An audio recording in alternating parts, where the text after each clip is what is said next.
Hey, everybody. Thank you for joining us on the FareCompare weekly video podcast, episode number 61. My name is Rick Cini. I'm the co-founder and CEO here at FareCompare.com.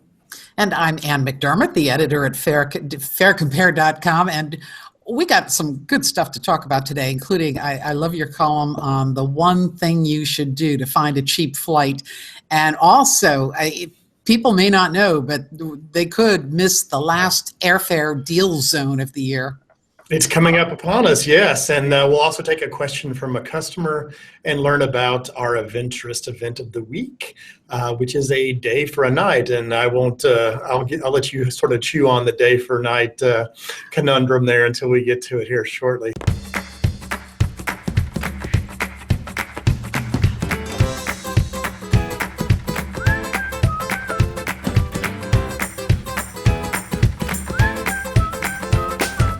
Let's chat a bit about, this whole, the entire FareCompare ethos is about finding a cheap flight. And, Ann, I get asked all the time, what is the one thing that you would tell people if you had just one bit of advice that you would always give them as far as trying to get a better deal? And, it's so hard for me because I have about 40 or 50 of them. But if I had to...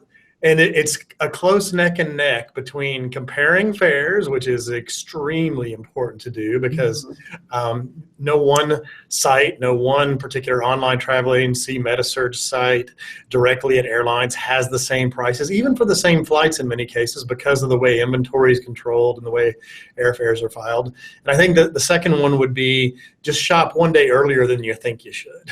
So I'm going to break those. I always vacillate between those two. Let's go with the always compare fares version of that right now. Well, what I liked is the comparison, because I know there are a lot of people out there that say, well, I always know where to find the best fare. I go to XYZ airline or I go to ABC airline because they always have the best prices. You did some comparison, a New York to Los Angeles flight, and these were for the same days. And Spirit, which usually has some dirt cheap fares, it was $404. On Frontier, it was $283. It was also cheaper on a whole bunch of airlines if you prefer a particular airline. So, and then there might come a time when Spirit has that dirt cheap fare on that same flight. So, but if you don't compare, you're not going to know. And when I say compare, it's not just comparing sites. It's actually comparing the airlines between each other on these sites, comparing stops versus non-stops versus connecting flights, the days of the week that you can travel. So there's a lot sort of packed into that whole comparison shopping thing. So that's the important part. And, and alerts will help you actually do that comparison as well. So, coming to the site and signing up for alerts is really important. So I would say that I know it's one thing, compare fares, but it's actually 5 or 6 things. So we'll unpack that later in other podcasts. But I agree with you, Ann. And it can be daunting to some degree, and that's why we're trying to take some of the mystery out of those things with a few of these things. New carriers, new routes, different pricing with different advanced purchase. It can be pretty daunting, and that's what we're trying to take some of that mystery out. Okay, you did some comparison also on this. Your column for USA Today, and it was called Do Not Pass Up the Last Airfare Deal Zone of 2016. And I'm willing to bet there are plenty of people that didn't even know there was a deal zone left in 2016. Yeah, no, and it's that first 2 weeks in December, which is part of that. We've talked about this deal zone sort of in previous podcasts several months ago, but it's still out there and it's still running very, very inexpensively. I mean, literally, in some cases, I've seen a few of those deals between December 1st and December 14th or so in the Holy Grail $99 each way coast to coast range, which is something you just rarely ever see, even nowadays. But we've seen that a little bit on coast to coast, but that late, if you look at the deal zone, I know we had some examples. Thanksgiving, the prices were in the 700s, late December, because around Christmas time in the 470s for some of those. And then in the deal zone, that same sort of route at 260. 3 times less than Yeah. Thanksgiving at the moment. So that's important, and that's a couple weeks ahead of Thanksgiving. And again, a couple of the first 2 weeks in December, like just up till like mid-December, would you say, before the Christmas rush Yeah, it's happens? around December 13th, 14th. It depends on the airline. Each one's slightly different, but essentially it's right at that break point. After that time, it's airlines' version of the holidays, because they're going to charge you more, and their baskets are going to be full and their stockings will be full. And I think the other thing that was pretty amazing was there was a deal that we were just talking about, which was Chicago to Amsterdam in the under $500 range in that deal zone. And then late December, it was $1,500 range. So again, 3 times more in some cases. It's incredible. Let's also move on to the question from one of our customers, and this is Mike from Minneapolis, St. Paul area. And he says, when should I book a flight from Minneapolis to Fort Myers? And this is for spring break of March 2017. So he's Right. intelligently looking ahead, but is he looking? Yeah, no. And as we've said before, the sweet spot is starting just about 3 to 3.5 months beforehand. Now, that would it depends on spring break in March. I don't know if it was early March. Probably, let's just assume that it's past mid-March, right? That would put Mike sort of at the beginning of December-ish time frame to start looking, and that's a perfect time to start signing up for alerts. Now, it's sort of that time frame is a little bit odd because you're breaking over a year, for example. And airlines tend to be, start pumping in some of those newer deals in the second week in January. But in general, if you're looking at that flight from Minneapolis to Fort Myers, by the way, that'll be a connecting flight because I doubt there's a nonstop between those cities. I'm not looking at flight schedules, but I would doubt that there is. There might actually be one because Minneapolis hub status on Delta, and there might be actually one in there.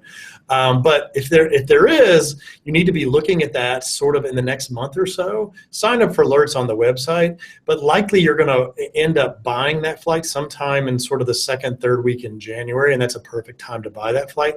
But if you see a deal, for example, under $310 for that particular flight, especially for spring break, I'd go ahead and snap that up, as you're shopping here in December and early January. I don't think you'll see that price point, but at least you'll be out there. You've signed up for alerts. You'll see what the price is going to be. Just remember this too. The airlines, and in this case, probably Delta, because it's hubbed in Minneapolis, even though you probably can connect on American through Dallas or something into Fort Myers. I know there's a few flights. And United probably would connect in as well. They know exactly when everybody's spring break is, down to the zip code. And the prices jump dramatically because they've actually tweaked their internal systems to bump those prices up on Saturday, Sunday, the Saturday, Sunday before and after, bracketing that week. So as we've talked about in many other podcasts, I think over the last few years, the best itinerary is like Tuesday to Saturday during spring break. That's where you'll see some savings if you're not seeing the price point that you're looking for. I've done it in the past. And by the way, I sort of dig the 5-day spring break instead of the 7 or 8 day spring break, where you basically feel like when you get home you need another spring break after being at Disney for 7 days, for example. Who wouldn't want another vacation after that? So I think again that's what you're shooting for.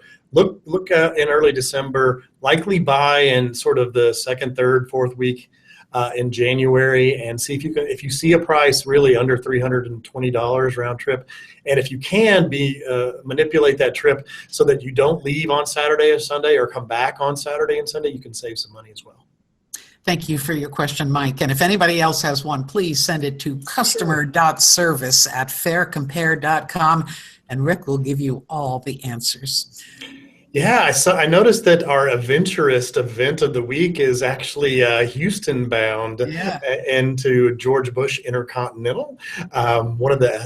As I know when I was growing up, I always thought that was the coolest airport after they moved out there from Hobby, because it was so huge and so massive compared to the ones I'd seen before at Love Field. So I have sort of a fondness for that because we used to go down to Houston all the time to check out Six Flags when I was a kid.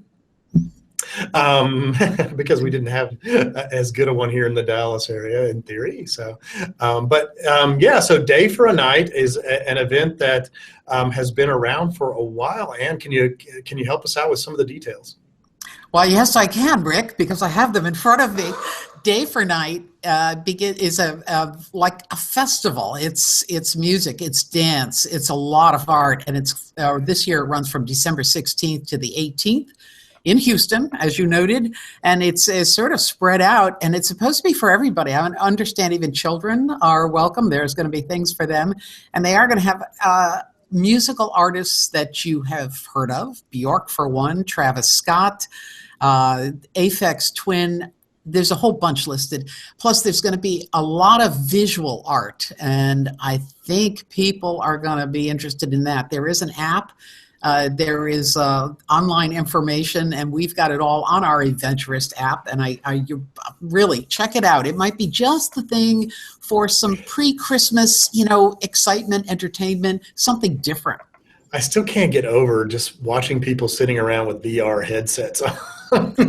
It's like I hope we don't turn into a planet where the entire world is virtual. But in this case, once in a while. Yeah, so those are extremely expensive devices. So going for Day for Night, you'll be able to check those out because that's where a lot of this visual art is sort of related to. So check that out. And again, that's right after the deal zone. So it's too bad they didn't have that 3 or 4 days earlier. They would have been in the deal zone because that's in mid-December. But you might actually be able to get there certainly cheaper than you would the week after that. Thanks, Rick. Thanks.